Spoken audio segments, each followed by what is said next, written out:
whisky barato. El fin de los principales. Hostia, ¿qué me suena esto, no?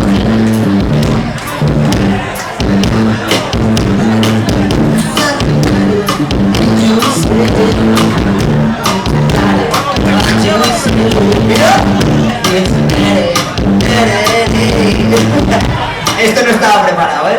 ¡Borra, borra! Te ha salido porque sí.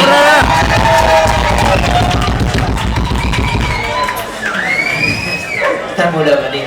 Estás loco, tío. Bueno, pues venga, un poquito de whisky barato aquí para la Peña en Sampi, ¿o qué? ¿Tú qué opinas, Gorka? Yo tengo que conducir. No jodas, tío. Pero si no tienes carnet.